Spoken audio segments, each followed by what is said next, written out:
तो आपको बता दें कि उत्तराखंड यहाँ की मदरसा शिक्षा व्यवस्था एक बड़े बदलाव के दौर से गुजर रही है।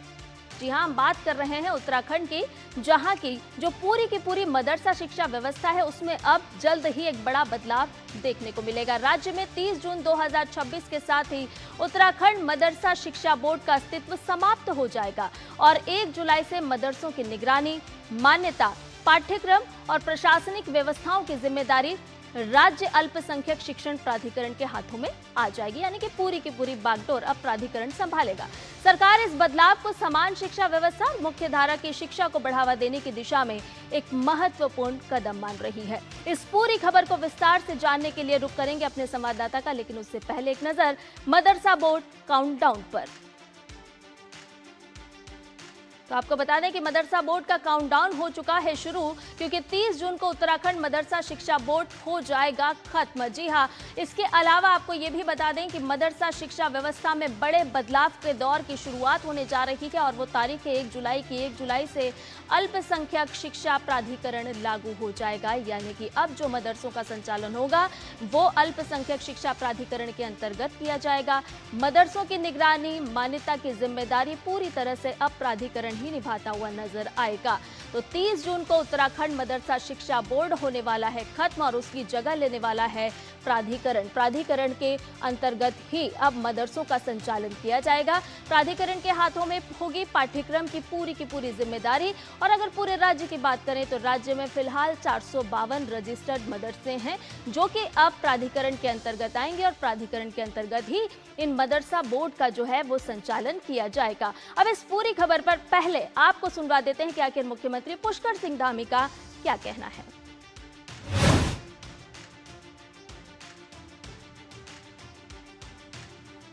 नया कानून लागू करके मदरसा बोर्ड को समाप्त करने का भी निर्णय लिया है। अब उत्तराखंड में संचालित सभी विद्यालयों और मदरसों में सरकारी बोर्ड द्वारा निर्धारित पाठ्यक्रम ही पढ़ाया जाएगा। हम देवभूमि में कबीलाई मानसिकता को पनपाने वाले अलगाववादी केंद्र नहीं, बल्कि ज्ञान और शिक्षा के मंदिर स्थापित करना चाहते हैं। यही नहीं, हमने बच्चों को गुमराह करने वाले 250 से भी अधिक चलने वाले ऐसे अवैध रूप से चलने वाले मदरसों को ताला लगाने का काम भी किया है। धामी सरकार का है ये बड़ा फैसला। बैठक में लिया गया है फैसला। अल्पसंख्यक कल्याण विभाग की बैठक का आयोजन हुआ और इस बैठक में बड़ा फैसला लिया गया। अल्पसंख्यक कल्याण विभाग की हुई थी बैठक। मदरसों और अल्पसंख्यक संस्थानों के लिए नियम बनाए गए हैं, नियम तैयार किए गए हैं। नई व्यवस्था के तहत आवेदन करना अब अनिवार्य होगा और इसके साथ साथ जो सभी जरूरी दस्तावेज होते हैं उनके साथ ही आपको आवेदन करना होगा। आवेदन के अलावा जो आवेदन पहले से कर चुके हैं उनको निपटाने को प्राथमिकता दी जाएगी, यानी कि जिन लोगों ने पहले आवेदन किए हैं उसका निपटारा भी किया जाएगा। इसके अलावा आपको बता दें कि एनईपी के मुताबिक अब पाठ्यक्रम होगा। जी हां, पाठ्यक्रम के मोर्चे पर भी बदलाव तय माना जा रहा है कि जो पाठ्यक्रम होगा वो भी एनईपी के तहत ही होगा और लागू करने से पहले इसकी मंजूरी भी लेना जरूरी होगी। और इसके अलावा आपको बता दें कि बदलाव का जो दायरा है वो भी यहाँ पर विस्तृत होगा, मदरसों तक सीमित नहीं रहेगा। अन्य समुदाय के शिक्षण संस्थान भी इसके अंतर्गत आते हुए नजर आएंगे। तो लागू करने से पहले मंजूरी लेना जरूरी होगी। एनईपी के मुताबिक ही पूरा के पूरा पाठ्यक्रम होगा और बदलाव का जो दायरा है वो मदरसों तक सीमित नहीं होगा, बल्कि जो प्राधिकरण के अंतर्गत मदरसों का संचालन होगा तो एनईपी के तहत आपको पूरा के पूरा पाठ्यक्रम पढ़ाना होगा।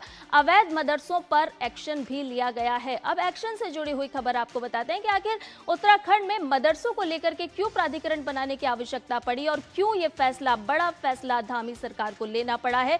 क्योंकि एक्शन पर जब हम नजर डालते हैं तो पिछले 1.5 साल में चला है व्यापक अभियान और साल 2025-26 के दरमियान एक बड़े तौर पर यहां पर अभियान चलाया गया है। क्या कुछ कहा गया है इस पूरे विषय पर पुष्कर सिंह धामी की एक बाइट आपको सुनवाते हैं, क्या प्रतिक्रिया है उनकी। अपने बच्चों को गुमराह करने वाले 250 से भी अधिक चलने वाले ऐसे अवैध रूप से चलने वाले मदरसों को ताला लगाने का काम भी किया है। आप सभी जानते हैं कुछ लोग हमारे धार्मिक स्थलों पर बेस बदलकर सनातन धर्म को बदनाम करने का षड्यंत्र कर रहे हैं। इसलिए हम उत्तराखंड में ऑपरेशन कालनेमी अभियान के माध्यम से ऐसे पाखंडियों पर जो धर्म के मार्ग पर बाधा बनने का काम कर रहे हैं, धार्मिक भावनाओं को आहत करने का काम कर रहे हैं, सनातन को बदनाम करने का काम कर रहे हैं, ऐसे पाखंडियों पर हम कड़ी कार्रवाई भी कर रहे हैं। और ताजा अपडेट ले लेते हैं देहरादून से। हमारे सहयोगी संवाददाता अवधेश इस पूरी खबर पर हमारे साथ जुड़ गए हैं। अवधेश, सबसे पहले 1 जुलाई की बात करते हैं। प्राधिकरण के अंतर्गत अब मदरसों का संचालन किया जाएगा, लेकिन इसके सब आरोप लगे थे कि बिहार के या अन्य राज्यों के बच्चों को उत्तराखंड में पढ़ाया जा रहा है। छापामार कार्रवाई में कई बार ये बातें सामने भी आई हैं कि जो वहां पर पढ़ाई के तौर तरीके थे, बच्चों को रखने के तौर तरीके थे, जब लगातार छापामार कार्रवाई हुई वो सही नहीं हुई। तो इसके अकॉर्डिंग सरकार का ये साफ करना है कि एक तो मदरसे पंजीकृत हो जाएं और वहां पर दूसरे जो पढ़ाने वाले शिक्षक हैं, धार्मिक शिक्षा के साथ साथ जो अन्य सब्जेक्टों के जो टीचर है उनकी तैनाती हो, और जो बच्चों का जो रेगुलेशन है, यानी पूरे बच्चों का एक डाटाबेस सरकार के पास आ जाए या विभाग के पास आ जाए कि इस मदरसे में इतने बच्चे संचालित होते हैं, उसका पूरी एक जानकारी आ जाए। तो सरकार की मंशा साफ है कि सभी बच्चों का जो, चाहे वो मिड डे मील की व्यवस्था हो चाहे अन्य व्यवस्था हो, सरकार वो सारी व्यवस्थाएं करेगी। लेकिन सरकार चाहती है कि जो प्रक्रिया अन्य जगह है वो यहाँ पर भी आ जाए।